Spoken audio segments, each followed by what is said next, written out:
try this a There little we bit. go. Where do you start? Okay, we're going to review the 4 ways that we've given you that,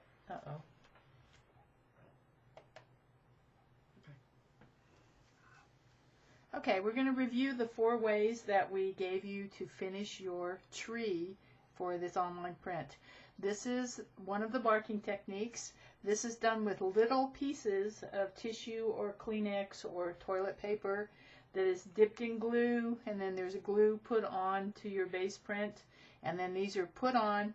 They're allowed to dry. You can kind of mush them, shape them as they're drying, and then once it's completely dry, it's painted with an acrylic paint, and all of the leaves on this are done with a paper punch.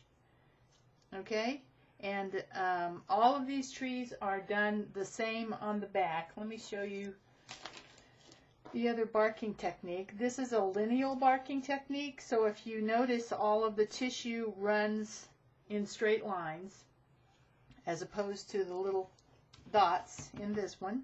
Okay, this and all of the trees should be done in the same way. The first thing you do is you cut it out, you color the edges, you glue it with Easy Flow glue, you let the glue dry, then you shape it from the front, push it out from the back, then you wire the tree, and then like this, and then after it's wired, you apply the manila folder to it, and that gives you more strength and stability for your tree. This one has been partly painted. When you do this, this is done with toilet paper and white glue, and we put a row of white glue down, we kind of scrunched up our toilet paper, and then we sprayed it with a little bit of water so that it was all wet. And then you can scrunch it with tweezers, so you get lineal lines. So this one is a lined tree. This one is like a little bit more, a little rougher bark. Okay, these are the 2 bark techniques. Then our third method is the molded tree. Okay, this is where you glue it, and when your glue is dry enough that it doesn't stick, you take your stylus, take a fine point stylus, and you trace all of the lines of the bark. Do it a section at a time because you want to get it shaped before your glue dries.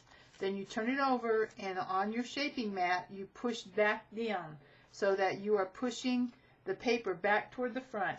And what it does is it creates this molded look. So your tree has texture, it's not flat anymore.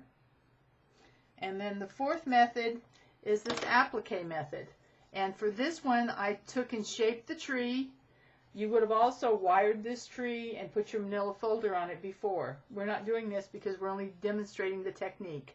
Then I cut out strips of the bark and then reapplied these after they were shaped. And when I shaped them, I took my edge tool and shaped the edge so that the edges curl back down toward the print, so they're not just sticking out straight. And then when you put them together, your edges go together pretty well, and it gives you a nice seam line. So there's like 1, 2, 3, 4, or 5 pieces on this.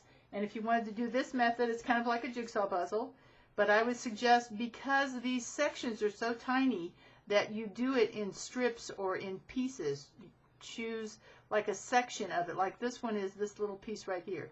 Choose a section of it, and so that you have something you can hold on to, and that you're not going crazy trying to find this little strip of bark. Tried that, didn't work out well. So I would suggest that you do it in sections or pieces so that you can figure out where it came from. So you would have a base print, and then you would have another tree that you used to cut all of these pieces at. And then I glued this back onto the tree with glue. I did not use silicone because I'm messy with silicone, and I don't want it oozing up between my pieces, because once it's on the print, it's really hard to get it off. And it gets to be annoying. It's all over you. So I just use fast tack glue to put these pieces back down. So now you have 4 ways. You have the applique pieces way, you have the simply molded way, you have the little individual chunks of tissue or Kleenex that you put down on your base print, or you have the lineal method where you can see it's like lines of toilet paper, tissue paper, or Kleenex. This one is done the same way as this one, it's just a different application of the paper. Okay, so choose your poison and do it whichever way suits you the best.